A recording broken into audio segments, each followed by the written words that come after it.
August মাসে অন্নপূর্ণা ভান্ডারে টাকা কিন্তু ঢোকা শুরু হয়ে গেছে। তো তার ডিটেলস আমরা আজকে আপনাদের কাছে শেয়ার করব এবং যাদের টাকা ঢোকেনি তাদের কি করতে হবে আজকে সেটাও আপনাদেরকে বলে দেবো। তো চলুন, এখন আমরা কিন্তু অন্নপূর্ণা ভান্ডারের ওয়েবসাইটে রয়েছি। এখানে দেখুন যে সেলফ রেজিস্টার বা আবেদনের যে সাইট ছিল, এখানে আপনারা আবেদন বা অ্যাপ্লিকেশন স্ট্যাটাস চেক করতে পারতেন। এখন এখানে শুধুমাত্র সরকারি কর্মচারীরাই লগ ইন করতে পারবেন, আপনারা কিন্তু এখানে কিছু করতে পারবেন না, কারণ সেলফ পোর্টাল কিন্তু এখন বন্ধ রয়েছে। তো চলুন, সবার আগে এখানে যে টাকা ঢুকেছে তার ডিটেলস কিন্তু দেখাচ্ছি। একজনের ব্যাংক সেটেলমেন্ট কিন্তু আমি এখানে ওপেন করেছি। এখানে দেখুন যে ডেট রয়েছে এবং এখানে দেখুন অন্নপূর্ণা যোজনার নাম ডিটেলস দেওয়া রয়েছে এবং এখানে আজকের ডেট রয়েছে, এখন কত টাকা ঢুকেছে এখানে কিন্তু তার সমস্ত ডিটেলস কিন্তু দেওয়া রয়েছে।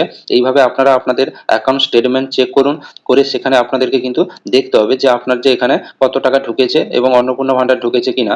তো যাদের এসএমএস চলে এসেছে তাদের তো কোনো সমস্যা নেই, আর যাদের টাকা ঢোকেনি তারা কিন্তু আপনাদের যে নিকটবর্তী ব্লক অফিস রয়েছে সেখানে গিয়ে যে ইনকোয়ারি অফিস রয়েছে সেখানে আপনার যে রেজিস্টার বা আবেদন করেছেন তার যে আইডি রয়েছে সেই আইডিটি নিয়ে কিন্তু আপনাকে যেতে হবে এবং সেখানে আপনাকে কিন্তু আপনার আইডিটি প্রোভাইড করতে হবে এবং করে আপনাকে জানতে হবে যে আপনার কি কারণে আপনার কিন্তু টাকাটা ঢোকেনি।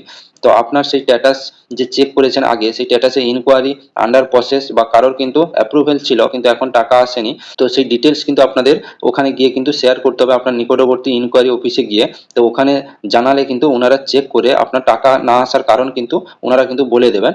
তো আপনারা কিন্তু নিজে থেকে কোনো কিছু করতে পারবেন না, কারণ এখানে কিন্তু সেল পোর্টাল কিন্তু পুরো বন্ধ রয়েছে। তো চলুন, আজকের যে পুরো ডিটেলস ছিল সেই ডিটেলস কিন্তু আপনাদের কাছে শেয়ার করলাম। তো আজকে কিন্তু ভিডিওটি এই পর্যন্ত। অবশ্যই চ্যানেলটি সাবস্ক্রাইব করে পাশে বেল আইকন প্রেস করে রাখবেন, যাতে পরবর্তী এইরকম ইনফরমেটিভ ভিডিও কিন্তু সবার আগে পাওয়ার জন্য।